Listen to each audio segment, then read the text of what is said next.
Ice season 2020 has begun. Wow, it's been kind of obviously a weird year. It was very cold for a bit and then got warm and now it cooled off again. And we're back on the ice, guys. One of my favorite times of year, early ice. You can hike out with minimal gear and wow, I feel like we just got so much to talk about. If you guys have not been following me on YouTube, please subscribe. I just finished a 10-part series called The Complete Guide to Ice Fishing. I went through the A to Z's of ice fishing, from safety equipment to rods, lures, shacks, augers, heaters, everything. If you guys are getting into ice fishing, check that series out. Very informative, lots of pros and cons of all the items. Will help guide you through getting into ice fishing, because I know a lot of people are getting into ice fishing this year. This is a great sport that you can do, you know, socially distanced. But we are in Northwest Ontario, and this is the fourth lake that I've checked today. And the ice is not incredible. I'm not gonna lie to you guys. It's not the best lake. The other lakes that I was going to, one chop of the chisel and we were going through the ice. This one we're looking at 2 to 3 chops. And before we get any further, please educate yourself on ice safety. You know, bring yourself a pair of picks. I bring this Garmin InReach with me everywhere I go. This is a satellite beacon in case something crazy happens. I'm wearing a floating Eskimo suit as well. Ice safety videos linked below. Let's be so safe this season. But we got fishable ice here on a little back bay. And yeah, the hope was to go find some crappies, but the crappie lake we checked was a little bit sketchy. So we are looking for some speckled trout, some brook trout stocked here in Northwest Ontario.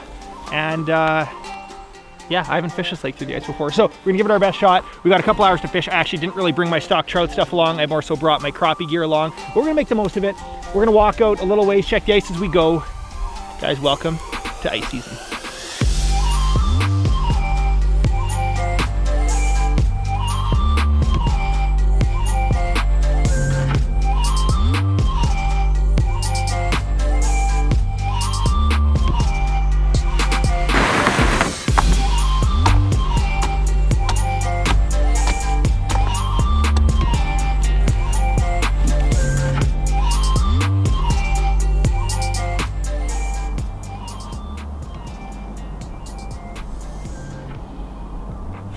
Oh, I just lost one. Oh my goodness.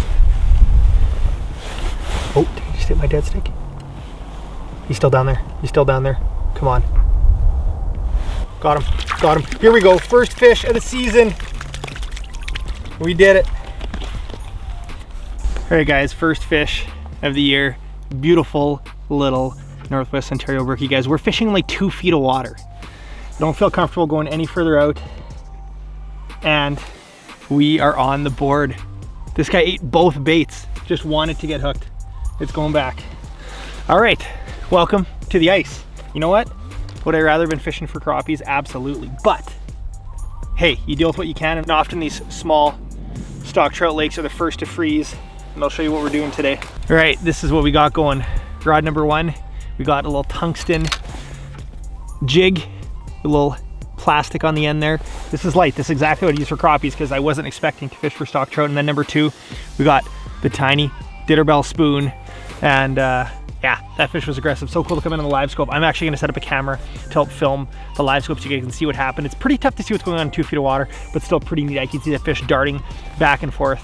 We're on the board, and that is not going to be the last fish we catch, but it is the first fish of the ice fishing season.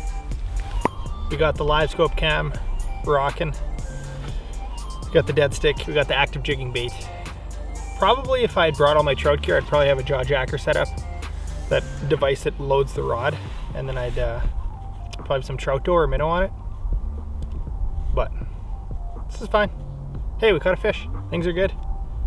Just wanted to get out, see if I could find ice. I feel like I had so much to talk about the last 10 videos in the ice guide, and now that we're actually fishing, I ran out of talking points, but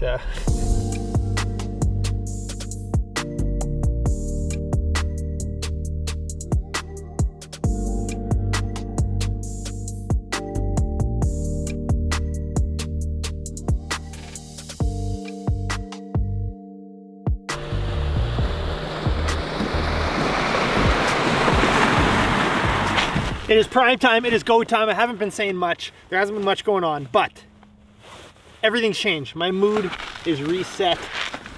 we are dropping down this beast of a unit. This is my first time using it ice fishing, actually.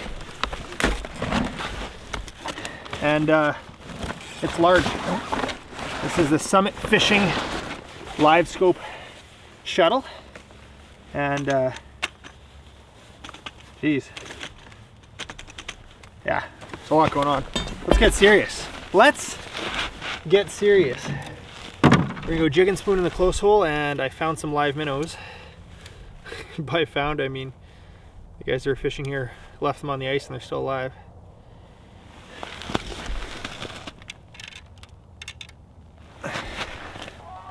There's a fish coming up, got him. That was so cool. Oh my goodness. Guys, did you see that on the Livescope? Oh baby, prime time. Okay, I know this is not a big fish, but we are on the ice in November. These fish are so tough to hold. Look at that little Northwest Ontario speckled trout, brook trout, whatever you want to call it. Number 2, these would actually be pretty good eating, but this one's going back on the, well, the other one was on the jig. The other one was on the small jig, but that one was on the dinner bell right there, a little purple and silver, the smallest one they make. And that was so cool seeing him snake up like that. Oh man, I know Livescope is bulky and expensive, but it's pretty cool seeing stuff like that happening. So I'm gonna show you the setup quickly. This is the Transducer. Oh, this right here, look at this thing. This thing does 130 or 135 degrees.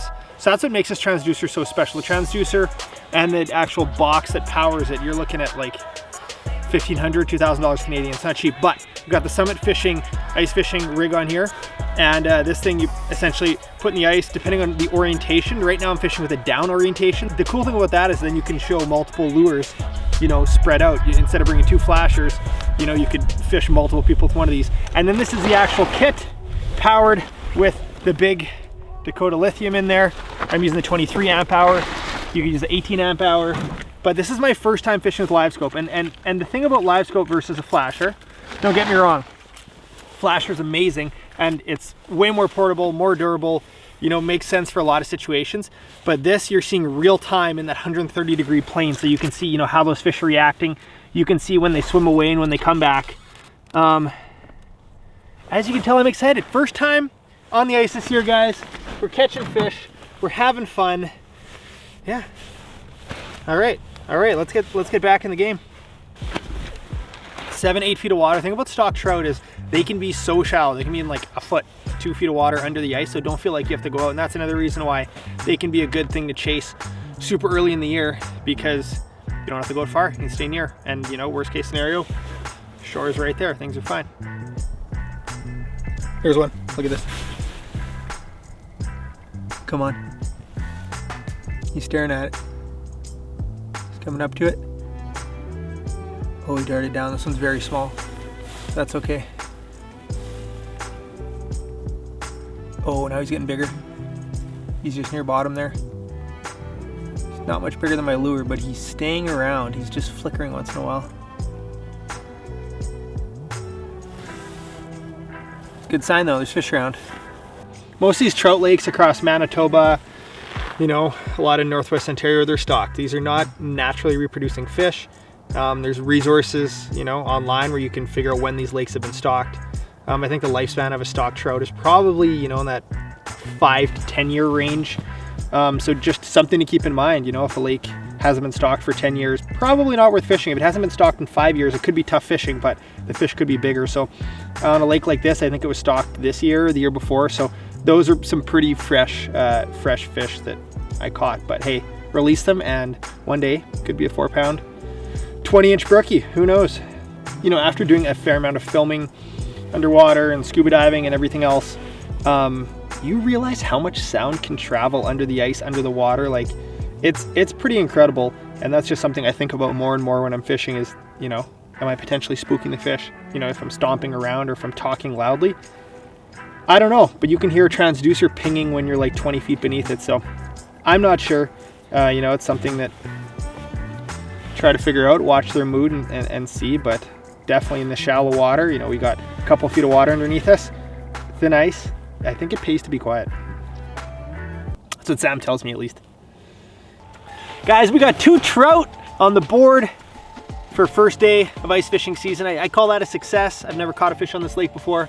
You know, not big by any means, but I don't fish for brook trout that often, so it was a lot of fun. I love early ice. Like, look, just don't have to bring that much gear out. This is still, you know, I guess a lot of gear compared to some people, but with filming gear. Oh, here comes one. Here comes one near the bottom, streaking in. There might be 2. Oh, look at this. Oh, baby. It's going for the live minnow, I think. Another minute of jigging and we are gonna call it a day. Guys, welcome to ice season 2020. Thank you for all the great feedback on the ice class. Once again, I will link it below. I did 10 videos giving you a complete course on a beginner's guide to ice fishing. And it's gonna be a fantastic season. Please be so safe out there. And hey, you know what? We didn't catch any big fish today, but caught fish on a new lake. And it just feels good to be back on the ice. See you guys next time.